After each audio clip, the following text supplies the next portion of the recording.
Hey guys, it's Morgan from Highland Cycles coming to you with a short little tutorial on washing your bike. Now I know that seems pretty simple, but you know, for a lot of you guys, maybe you just got into dirt biking, or maybe you just got into your first super muddy situation. Yeah, I just kind of want to go over the proper way to wash your bike. So first of all, I do like a pressure washer, right? So I know a lot of people say don't use a pressure washer to get the bearings and anyway, whatever. I use a pressure washer all the time, pretty much every day here. And as long as you're careful and you think about what you're doing with it, you'll have no problem with a pressure washer. That's ours right there. It's the old DeWalt. It's nice. I think it's got a Honda motor on it. But anyway, so we're going to start with looking at the bike. It is our rental, Stella. She's pretty dirty. Been in the Adobes. Customer had a little get off, you can tell, because the handguard is muddy. And that handguard isn't.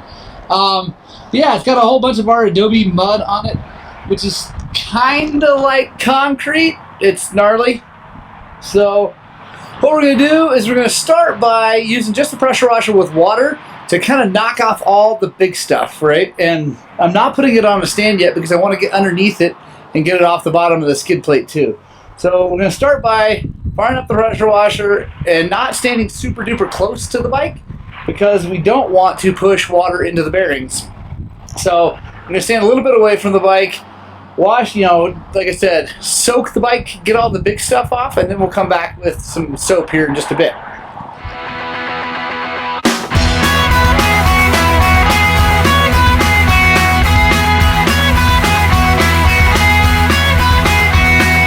Somebody's gonna get high and it's gonna bang me. So the thing about washing it and being good is that you just got to think about it. If there's a bearing down there, you don't want to get super close to it. If it's just plastic or part of the motor or things like that, you can go ahead and get really close to it and get all that big junk off.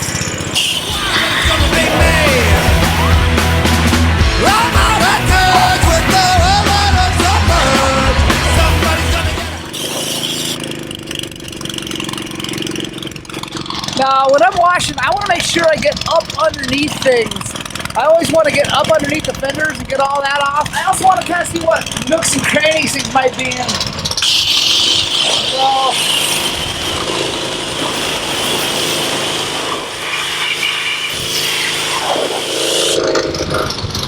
So, now, like I said, this is just the first go around. So we're just getting all the big stuff off, right?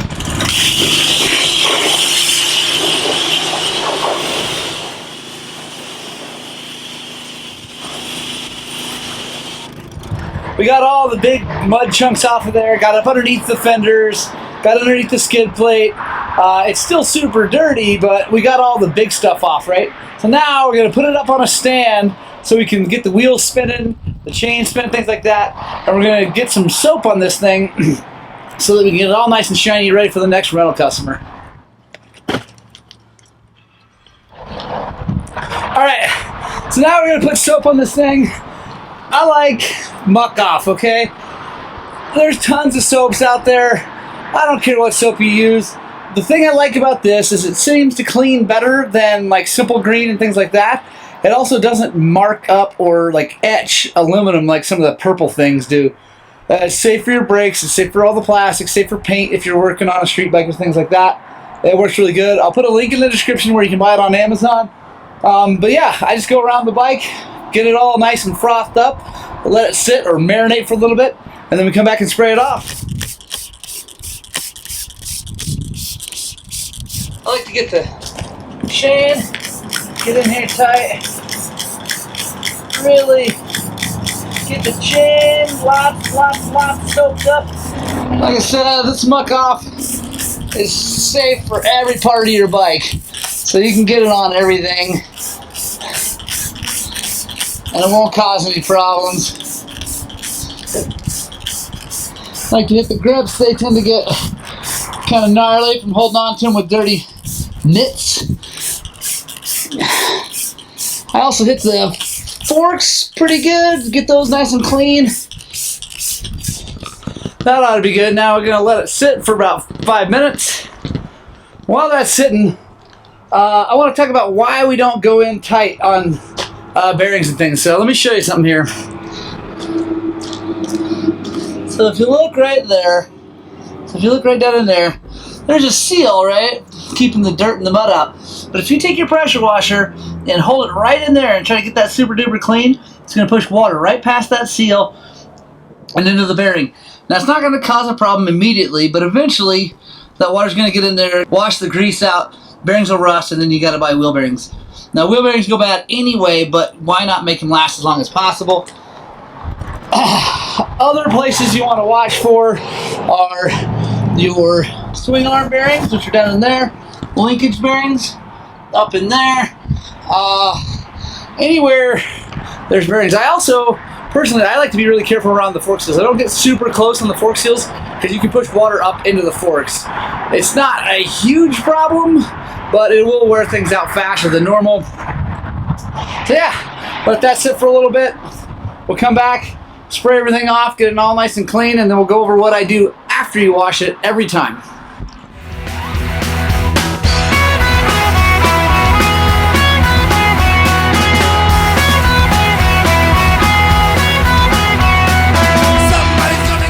Alright, we got it all washed up, ready to go. Now, one thing you may have noticed is that I don't use an exhaust plug, right? That's because, first of all, I just don't want to take the time. The other thing is I try to be careful around the exhaust and not spray water directly into it. But then most importantly is that after I'm done washing the bike, the very first thing I do is start it. Okay? So I want to start it for a couple of reasons. One is, if I did get any water in the exhaust, we're going to blow it out and burn it out, you know. And then also, you've definitely gotten the air filter wet, no matter where your air filter is. I mean, on this YZ, it's up there. On most bikes, it's back in the back, but you got some water on it. So what you need to do is you want to fire the bike up and let it run, and kind of rev it, and move that water through. And obviously, yeah, you're sucking some water down into the motor, but you're sucking it in as a vapor, and it's going to burn, no big deal. You want to do that now, before you go and park the thing and then have water sitting in places. So always start the thing up, let it run for a little bit, and then we're going to go over kind of our post-wash procedure. Now, here's the thing that's actually probably the most important part about washing your bike, is that as soon as you're done with it, what you want to do is lube the chain and then grease all the pivot points so that things don't sit there and rust or oxidize, right? So a lot of this stuff's aluminum and titanium and stainless steel, so it's not going to rust, but it still oxidizes and gets gnarly. So let's start with lubing the chain. I like this stuff by Motorex, off-road chain lube. It's fully synthetic. The biggest thing for me is that it doesn't build up and then get all goopy, and it doesn't fly off all over the bike. So what I like to do, come in here underneath, roll it this way. That kind of helps drive the lube into the chain as it goes through around the chain ring. Then I come up here, hit that, and we're all good. Then I like to take this. It's a penetrating grease. It's cool. It's from Kimball Midwest. I'll put a link in the description for it. It's really cool stuff because it comes out aerosol and really thin, and then it sets up. So it's good because it'll penetrate down into something, and then it'll set up and be a really good high temp grease. So the things I like to hit as soon as I'm done washing are foot peg pivots, the little shifter pivot, kickstand if you have one, and then I actually spray some into the wheel bearings. Even though there are seals, this stuff will actually go past it and then help displace some of that water that does inevitably get in there. That, move it a little bit. Hit the stand. Move that. Little shifty guy. And that. You'll see. It gets down in there and helps displace that water. So it's a good thing. Hit that. There's that brake pivot. Like I said, you can be a little bit sloppy with this stuff because it penetrates and goes down in there. Now the back bearings are a little more sealed, so they're probably not going to have the best of luck, but why not? It doesn't hurt anything. Have a little bit of extra grease in there. There we go. Bike's washed. It's ready to be put away for however long you got to put it away for. Hopefully not very long. And then when you're ready to grab it, you know that the chain's lubed, right? So then all you got to do is check oil, coolant, tire pressure if you're running tubes and those things, and go ride. Thanks guys for watching. I appreciate it. I hope this is informative. If you got friends that don't know how to wash their bikes, share this with them. Yeah, hope you have a great day. Hope you get out and spread the gospel of two wheels, and I really hope you find a little bit of time here pretty soon to go ride your dirt bikes.